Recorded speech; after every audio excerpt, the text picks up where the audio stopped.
Hello friends, आइए question solve करते हैं। क्वेश्चन 12 to 16 अच्छी Verma concept of physics part 1 circular motion objective 1। तो ऑब्जेक्टिव 1 में कोई एक ऑप्शन राइट होता है। तो आइए ऑब्जेक्टिव 1 का क्वेश्चन नंबर 12 को पढ़ते हैं। A train runs from east to west and another train B of the same mass runs from west to east at the same speed along the equator. A presses the track with a force F1, B presses the track with a force F2। F1 F2 में आपको यहाँ पे पता करना है। तो सबसे पहले आप ये देखिए कि ईस्ट टू वेस्ट किसको बोलेंगे। तो ईस्ट टू वेस्ट का मतलब क्लॉकवाइज, और west to east anti clockwise या काउंटर क्लॉकवाइज। जो हमारा अर्थ है उसका रोटेशन होता है वेस्ट टू ईस्ट, ये आप याद रखिए। तो वेस्ट टू ईस्ट बोल दिया, तो वेस्ट टू ईस्ट कौन मूव कर रहा है? तो train B of the same run from west to east, ये है ट्रेन बी का और ये है ट्रेन ए का। तो देखिए अर्थ के रोटेशन के साथ किसका यहाँ पे रोटेशन है? बी का। ठीक है, तो अब तक हमने क्या देखा कि जो ट्रेन है या कोई ऑब्जेक्ट है वो अर्थ के सरफेस पे रेस्ट में रहता था, और तब हम यहाँ पे सर्कुलर मोशन सिंपली लगाते थे।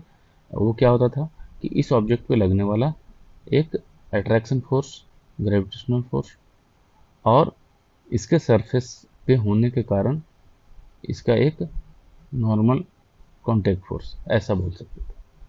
और हम इसको सिंपली अर्थ के फ्रेम से स्टडी करते थे तो ये रेस्ट में मिलता था।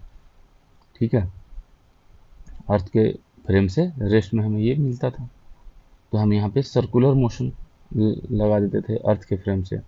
तो एक सेंट्रीफ्यूगल फोर्स लगाते थे एम ओमेगा स्क्वायर आर, और ओमेगा अर्थ का रोटेशनल स्पीड है, और अर्थ के रोटेशन के कारण ही हर एक पार्टिकल का रेस्ट में होते हुए भी टेंजेंशियल स्पीड कितना होता था? v is equal to omega R. लेकिन यहाँ पे अर्थ का रोटेशन भी है, और अब ट्रेन के रूप में जो ऑब्जेक्ट दिया है उसका भी मोशन है, एक बार क्लॉकवाइज के साथ, एक बार एंटी क्लॉकवाइज के साथ, एक बार अर्थ रोटेशन के साथ, एक बार अगेंस्ट द अर्थ रोटेशन। ठीक है, तो बोलते हैं कि हमें यहाँ पे देखना है कि ट्रैक विथ ए फोर्स, कि ट्रैक कितना फोर्स ट्रेन पे लगा रहा है। तो अगर पार्टिकल रेस्ट में होता तब आपसे पूछा जाता कि अर्थ कितना लगा रहा है, तो हम क्या यहाँ पे करते, और ऑब्जर्वर अगर अर्थ से अलग हम ले लेते रेस्ट फ्रेम में, तो ये जो ऑब्जर्वर है वो इस ट्रेन को ऑब्जर्व करता, ए या बी ट्रेन को, तो वो क्या बोलता? रेस्ट में था तब की बात कर रहा हूँ कि ट्रेन हमारा रेस्ट में है, तब ये जो ऑब्जर्वर है ये क्या बोलता कि ये ट्रेन सर्कुलर मोशन कर रहा है, और टेंजेंशियल स्पीड उसकी कितनी है?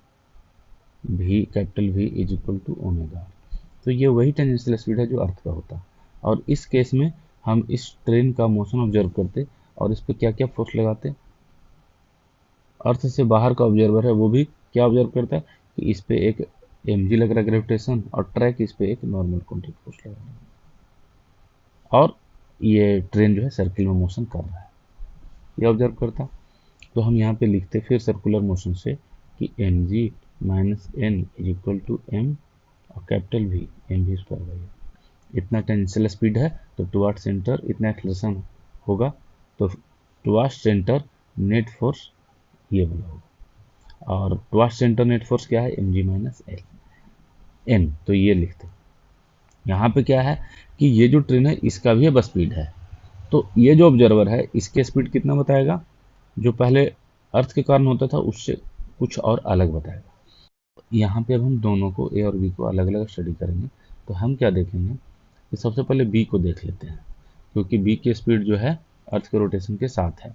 तो जो क्वेश्चन में हमें दिया गया है कि velocity of B with respect to earth, वो कितना दिया है? v, क्योंकि उसने बोला सेम स्पीड से दोनों, इसका मतलब अर्थ के सरफेस पे, तो अर्थ के रिस्पेक्ट में। इसको फिर ब्रेकआउट करके लिखेंगे तो वेलोसिटी, ये अब हम लिख रहे हैं अर्थ से अलग किसी फ्रेम से जो कि इनर्शियल है। तो वेलोसिटी ऑफ बी यानी ट्रेन का minus velocity of earth equal to v। तो वेलोसिटी ऑफ बी कितना हो जाएगा? वेक्टर फॉर्म में लिख रहे हैं v प्लस वी। तो बी के लिए क्या है कि जिधर अर्थ का रोटेशन के कारण टेंजेंशियल स्पीड बन रहा है, उसी डायरेक्शन में ट्रेन बी का भी टेंजेंशियल स्पीड है, तो दोनों क्या हो जाएगा, ऐड हो जाएगा। और एक के केस में क्या होगा, v माइनस ई हो जाएगा। ठीक, तो जो हमारा अब एक्सटर्नल जो हमने एक ऑब्जर्वर लिया वो क्या बोलेगा कि v प्लस v से ये जो हमारा v है इसका एक्चुअल स्पीड जो ये ऑब्जर्वर देख के बताएगा वो कितना बताएगा, स्मॉल v b का, ट्रेन b का speed plus capital V train का स्पीड, इतना से ये सर्कुलेट कर रहा है। और इसके कारण हम लिख देंगे mg माइनस nb, ट्रैक लगा रहा है बी पे, नॉर्मल कॉन्टैक्ट फोर्स m, और स्पीड कितना देखेगा, v प्लस v। तो यहाँ से आप इसको लिख देंगे N B equal to M G minus M भी प्लस बी का, तो ये एन बी ही F2 है। ठीक है, तो यहाँ से एन बी निकल गया। अब इसी तरह से जब अपोजिट डायरेक्शंस में होगा तो क्या हो जाएगा, जो ऑब्जर्वर है वो क्या बोलेगा, ट्रेन ए का स्पीड कितना बोलेगा, small v minus capital V। अब बोलेगा इस टेंजेंशियल स्पीड से ट्रेन ए सर्कुलेट कर रहा है एक रेडियस r में, तो यहाँ फिर वही फॉर्मूला लग जाएगा M G minus N A पे ट्रैक के द्वारा कॉन्टैक्ट फोर्स एम भी माइनस बी का स्क्वायर अपॉन आर, यहाँ से एन ए आपको मिल जाएगा एम जी माइनस एम। अब देखिए ये दोनों एक ही तरह का आपको इक्वेशन आया है, यहाँ पे एन ए और एन बी का एक ही तरह का है, एन ए और एन बी का, एम जी माइनस एम। अब भी प्लस है तो ये वैल्यू ज़्यादा है तो ये ओवरऑल वैल्यू कम हो जाएगा, तो एन बी लेस देन हो जाएगा और N A greater than. N B की जगह पे आप क्या लिखेंगे, F2, और एन ए के लिए क्या बोलेंगे, F1। तो एन ए बड़ा है इसका मतलब F1 ग्रेटर देन F2। तो यहाँ पे आपको मिल गया ऑप्शन ए जो है यहाँ पे करेक्ट ऑप्शन होगा। ऑप्शन ए जो है F1 ग्रेटर देन F2, ये राइट ऑप्शन। तो बहुत ही इंपॉर्टेंट क्वेश्चन था। क्वेश्चन नंबर 13 कहता है if earth stop rotating the apparent value of g on its surface क्या होगा। तो जब अर्थ रोटेट करता है तब भी, ये हो गया पोल और ये हो गया इक्वेटर। तो देखिए कि जब अर्थ रोटेट करता है तब भी यहाँ पे जो acceleration due to gravity apparent था वो g के बराबर होता था। यहाँ पे क्या हो जाता था इक्वेटर पे, तो ये g डैश हो जाता था इधर की ओर mg, और जो इस पे अगर स्ट्रिंग से हम इसको बॉब को रखते थे तो टेंशन, अगर इसी पे है तो इसका नॉर्मल कॉन्टैक्ट फोर्स, यही हो जाता था, इसका एपरेंट वैल्यू बतलाता था। तो हम यहाँ से लिखते थे M G minus N is equal to M और ओमेगा स्क्वायर आर करते थे, तो एन इक्वल टू कितना हो जाता था, M G minus M omega square R. तो हमें एपरेंट वैल्यू जी बताना था तो एम से डिवाइड करें, तो ये बताता था g dash equal to g minus omega square R, ये होता।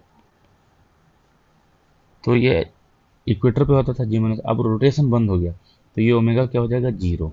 तो पहले इक्वेटर पे जी माइनस ओमेगा स्क्वायर आर होता था, अब क्या हो जाएगा जी। तो इक्वेटर पे क्या हो गया, ये बढ़ गया, राइज कर गया, इंक्रीज कर गया। अब पोल पे ओमेगा हो या ना हो वो कांस्टेंट रह गया। तो इंक्रीजेज एवरीवेयर, ये गलत है। सिर्फ कहाँ पे इंक्रीज करेगा, इक्वेटर पे, बीच में भी इंक्रीज करेगा। डिक्रीजेज एवरीवेयर, तो डिक्रीज तो नहीं हुआ, यहाँ कांस्टेंट रह गया, पोल पे कांस्टेंट रह गया इस तरह से, और यहाँ पे इंक्रीज करेगा।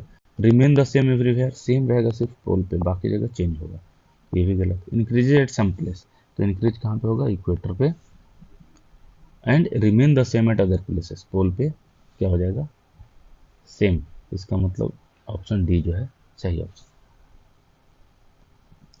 क्वेश्चन नंबर 14 कहता है a rod of length L is pivoted at one end and is rotated with uniform angular velocity. इसको यूनिफॉर्म एंगुलर वेलोसिटी ओमेगा से रोटेट करते हैं हॉरिजॉन्टल प्लेन में। Let T1 and T2 be the tension at the points L/4 and 3L/4 away from the pivoted points। तो T1 greater than T2, T1 less than T2। तो आप देखिए कि ये पूरा जो रड है वो एक सर्किल में रोटेट कर रहा है, ठीक है। अब इस रड का कोई भी पोर्शन आप उठा के देख लीजिए। तो ये पोर्शन भी सर्किल में मोशन कर रहा है उतना ही ओमेगा से, और इसके सर्किल में मोशन करने के लिए क्या जरूरत है कि इस पे जो नेट फोर्स लगेगा वो टुवर्ड्स क्या होना चाहिए, सेंटर। तो आप इसी पोर्शंस का अगर एक फ्री बॉडी डायग्राम देखेंगे तो इसके इधर का जो रड का पोर्शन है, इधर का जो रड का पोर्शन है, ये इस पे दोनों फोर्स लगाएगा। तो ये रड क्या करेगा, इसको अपनी तरफ अट्रैक्ट करेगा कुछ फोर्स, मान लीजिए T1 से, और ये वाला जो पोर्शन है इसको अपनी तरफ टेंशन लगाएगा T2 से, तभी इसमें एक टेंशन बनेगा। और सर्कुलर मोशन के लिए जरूरी है कि इस पे नेट फोर्स क्या होना चाहिए, टुवर्ड्स सेंटर। ठीक है। अब अगर इसका हमने मास m मान लिया, ये ओमेगा से रोटेट कर रहा है, और ये लेंथ इसके सेंटर का हमने l ले लिया, तो हम यहाँ पे क्या लिखेंगे कि T1 minus T2 equal to m omega square upon l। तो यहाँ से साफ दिख रहा है कि ये तो पॉजिटिव है, ये क्या है, पॉजिटिव वैल्यू है, इसका मतलब ये वैल्यू भी पॉजिटिव होगा। तो T1 माइनस T2 क्या हो जाएगा, ग्रेटर देन 0, इसका मतलब T1 ग्रेटर देन T2। कहने का मतलब क्या है कि आप इसमें यही वाला पोर्शन अगर कट करते हैं जो कि यहाँ से कितना पे था, L/4 पे, और ये कितना पे था, 3L/4 पे, तब भी इस पूरे ब्लॉक का अगर आप मोशन स्टडी करेंगे तो ये इसका लगने वाला जिस पे नेट फोर्स है वो टुवर्ड सेंटर होगा। इसका मतलब इस फेस पे जो भी फोर्स लगेगा और इस फेस पे जो भी फोर्स लगेगा, अगर यहाँ T1 बोले यहाँ T2 बोले, तो T1 क्या होना चाहिए, ग्रेटर देन T2, तभी नेट फोर्स टुवर्ड सेंटर होगा, और तब ये सर्कुलर मोशन करेगा। तो इसलिए इसका जो आंसर है वो क्या हो जाएगा, T1 ग्रेटर देन T2। तो बिल्कुल सिंपल और बेसिक जो है कॉन्सेप्ट, आप उसको लेके चलिए, ज़्यादा पजल होने की ज़रूरत नहीं है। क्वेश्चन नंबर 15 में कहता है कि a simple pendulum having a Bob of mass small m is suspended from the ceiling of a car used in a stunt film shooting. The car moves up along an inclined cliff at a speed v and makes a jump to leave the cliff and land at some distance. Let r be the maximum height of the car from the top of the cliff. The tension in the string when the car is in air. तो देखिए car किस में है, air में, और यहाँ से जो जंप किया था तो कितने स्पीड से, v स्पीड से। तो इसका एक हॉरिजॉन्टल कंपोनेंट है, एक vertical horizontal v cos theta, vertical v sin theta. ये स्पीड मिल गया अब किसको, इस बॉब को भी, इस कार को भी। तो आप सिर्फ अगर बॉब का ही मोशन स्टडी करें तो क्या होगा, बॉब पे लगने वाला जो फोर्स है वो आपको क्या मिलेगा, mg downward, tension T upward, ठीक। और इस बॉब के पास भी वही स्पीड होगा जो कार के साथ था, तो इस बॉब का भी एक हॉरिजॉन्टल स्पीड हो जाएगा v cos थीटा, वो कांस्टेंट रहेगा, हॉरिजॉन्टली कोई फोर्स नहीं लगता है। अब वर्टिकल कंपोनेंट शुरू में आपने बॉब को, कार को दिया था v sin थीटा, इसमें चेंज आएगा, यह हमेशा v sin थीटा नहीं रहेगा। v sin थीटा को कौन इफेक्ट करेगा, acceleration due to gravity g, जो हमेशा वर्टिकली डाउनवर्ड होता है। तो आप वर्टिकल मोशन इसका ऑब्जर्व करेंगे बॉब का, हॉरिजॉन्टल में तो उसका नेट फोर्स 0 होगा, और अगर वर्टिकल मोशन स्टडी करेंगे तो नेट फोर्स की क्या लगेगा इस पे, mg डाउनवर्ड, और इस पे नेट फोर्स देखिए क्या है, tension T upward, mg downward, और ये अल्टीमेटली बॉब किधर आ रहा है, नीचे की तरफ। तो आप इसमें लिख सकते हैं mg माइनस टी, या mg minus T equal to mg। तो यहाँ से t इक्वल टू कितना आ गया, 0, और t अपवर्ड mg डाउनवर्ड, और नेट फोर्स इस पे डाउनवर्ड है तो ये माइनस mg, तो t माइनस mg, और ये पूरा का